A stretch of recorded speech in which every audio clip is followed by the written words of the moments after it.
Hello everyone, welcome back to GGN. This is part 2 for this news report today for Thursday, May 9th, 2013.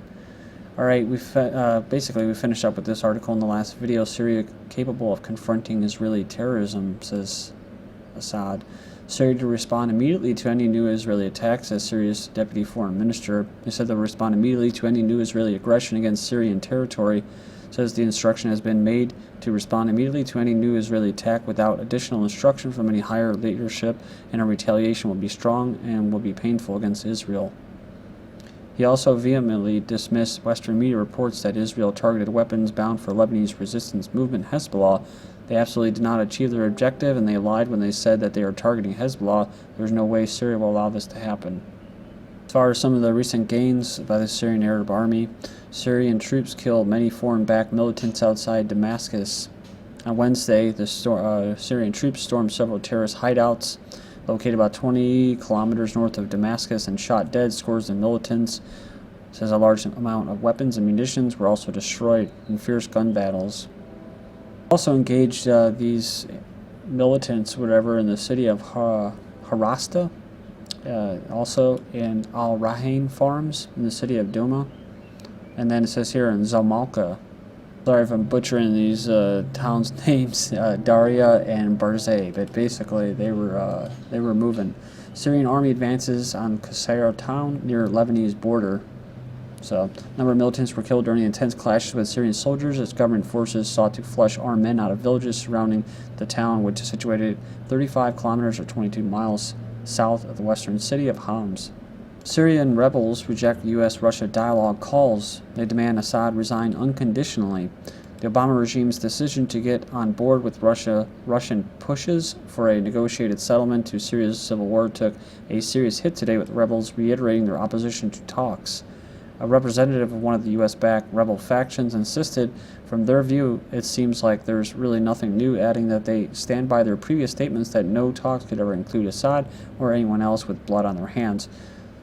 So, it's just such a big charade show, calling it a civil war and rebels, and they're terrorists, and the U.S. is using them as a proxy force to carry out regime change, like I said, according to the Brookings Institute for Policy in Syria, which does not include Assad. So they're just carrying out a corporatized plan, with bullet points and everything.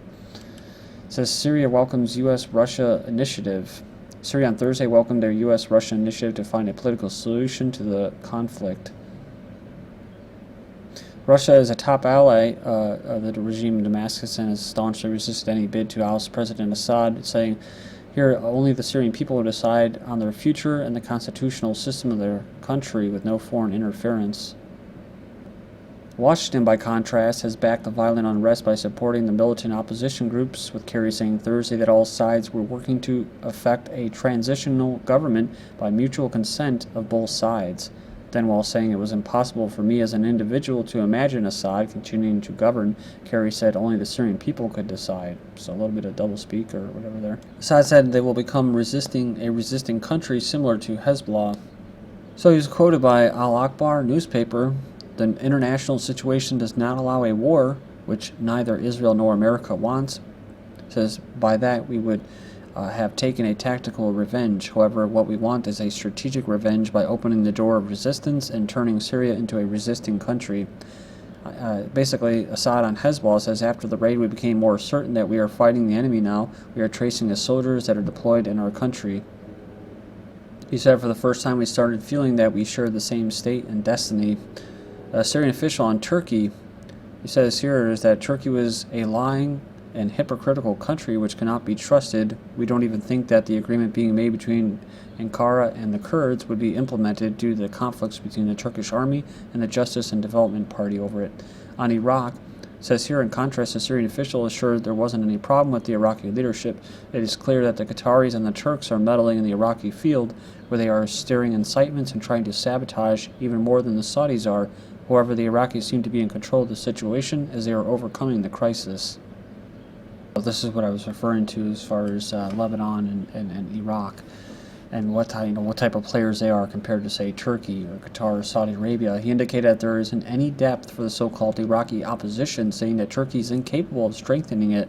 The story is only about cash money being paid, bribes, and this does not last. So I remember the big, briefcases full of cash that were missing back a couple of years ago. On Russia, regarding the Russians, the Syrian official said they were honest and comforting, and that there isn't any problem with them, indicating that while Syria was advancing in the battlefield, they were reaching agreements. However, he stressed the relation between the U.S. is not as some people imagine. We are not waiting for anything from them. They are the ones waiting to see our advance on the ground.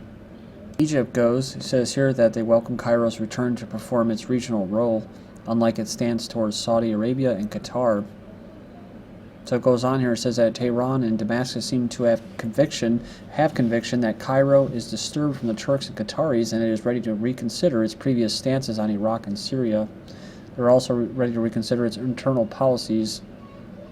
For the Gulf countries, the Syrian official considered that they lived in the time of tribes. It does not conceive the concept of a state, and we advise anyone negotiating with them not to treat them like states.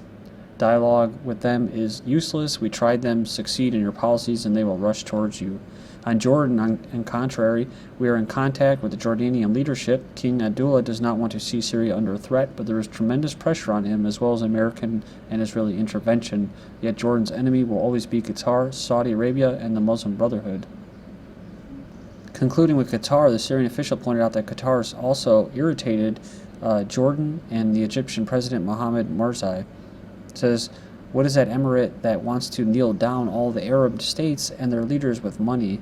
So we're talking about the meetings between basically United States and Russia. Russia, they're not all about the regime change where the United States and the West are. So then you have this Russian military parade makes Kerry wait at airport. The U.S. Secretary of State's motorcade often halts traffic when he travels abroad, but today it proved no match for columns of Russia's tanks, ICBMs, and armored personal carriers. I think it's for May Day. But it says here that Kerry had to cool his heels at the airport for about 30 minutes because a rehearsal for an upcoming military parade was blocking his route downtown. So this is a little bit of a snub, probably. Oh yeah, Victory Day. Sorry about that. And as thanks to the the Lend-Lease program, there's different agreements that basically the United States funded the Bolsheviks and the communists, kept them alive, right? So really, they should just have a big United States flag flying there, because they kept them propped up and going. Hezbollah to accept Syria arms to break power balance with Israel, says Nasrallah. Hezbollah chief says Syria will supply his forces with game-changing weapons despite alleged Israeli airstrikes aimed at stemming the flow of arms across the Syrian border with Lebanon. So it says here, he added that his forces were prepared to receive such armaments even if it breaks the power balance with Israel, and pledged that Hezbollah would use them to defend our people and our country, in quotes. He further vowed that his Lebanese militia would provide both material and spiritual support in any effort to help Syria liberate the Israeli-occupied Golan Heights. Israel asked Russia not to sell Syria advanced S-300 air shield, says officials. Israel has asked Russia not to sell Syria an advanced air defense system which would help President Assad fend off foreign military intervention as he battles more than 2-year-old rebellion. I love how they call that a 2-year-old rebellion. These are mostly people that are not even Syrians, but somehow it's a rebellion, not an invasion. They say here the S-300 is designed to shoot down planes and missiles at 125-mile range. It would enhance Syria's current Russian-supplied defenses, which did not deter Israel from launching devastating airstrikes around Damascus last weekend. Jordan summons Israel envoy over Mufti. Jordan has summoned Israeli ambassador Daniel Nevo after MPs unanimously demanded the government expel him following Israel's detention of the Mufti of Jerusalem. So, it says these Israeli actions violate international law and obstruct peace efforts. As occupying force, Israel is responsible for preventing such provocations. So it's a vote to unanimously demand the government ask Israel's ambassador to leave Jordan and recall the Jordanian ambassador in Israel. The non-binding vote came in response to Israeli occupation measures at Al-Aqsa Mosque in the Old City in the annexed eastern sector of Jerusalem. Then we have Israel approves 296 new West Bank settler homes. They approve building nearly 300 new homes in the settlement of Beit el near Ramallah. Kind of a weird story from the Times of Israel. Hamas breaks up anti-Israel rally in Gaza. Witnesses claim security forces assault the Al-Mayadeen news crew. Hamas policemen in Gaza on Tuesday dispersed anti-Israel protesters, and witnesses said that they also assaulted a news team from a TV station that backs Syrian President Assad. So they basically went out and took to the streets on Tuesday to protest a pair of the basically Israeli airstrikes against Syria. Witnesses alleged policemen assaulted demonstrators and a crew from the Lebanese-based TV station. Says the station refers to rebels trying to oust Assad as terrorists. Hamas has condemned the Israeli airstrikes even though it backs the Syrian rebels in their quest to topple Assad. But let's not forget, Israel does not want peace. Says Israel created Hamas as a pretext to wage war on the Palestinians. So Israel created Hamas to avoid peace. Ivory Coast, we haven't heard of this country in a long time. Gbagbo fighters to return from Togo. About 200 fighters loyal to former Ivory Coast President Laurent Gbagbo will be repatriated from Togo after 2 years of exile following their country's 2010-2011 conflict, which of course was, I think most of you already know, induced through the Arab Spring, which is mostly from the West. There was real grievances inside those countries, but they were definitely fomented by the West. Pro-Gbagbo fighters scattered throughout West Africa, notably in Liberia and Ghana, have been accused of staging attacks on villages and security installations in the Ivory Coast. Next up, we have contentious new law that bans Gaddafi-era officials could be overridden by new charter. A new law that excludes former officials of the Gaddafi era from public office is dividing Libya and deepening the turmoil plaguing the country. Again, they like to rewrite history and throw this right at the end. Since the 2011 Civil War, again, a lot of these were foreign fighters. Al-Qaeda, again, fomented by the West through Al Jazeera and Western media outlets. The erratic leader. An erratic leader is someone that's, unlike Obama, that doesn't read off a teleprompter, that actually speaks basically for himself, for the best of his people. They just have to throw out there's a disclaimer, right? That it was a civil war, it was people rebelling against this erratic dictator, right? Because then now they go back and they say, well, things are pretty bad, right? Maybe we better allow some of these people in there because we got nobody here that's actually representing the Libyan people. Passed by Parliament Sunday, essentially at gunpoint, as if any government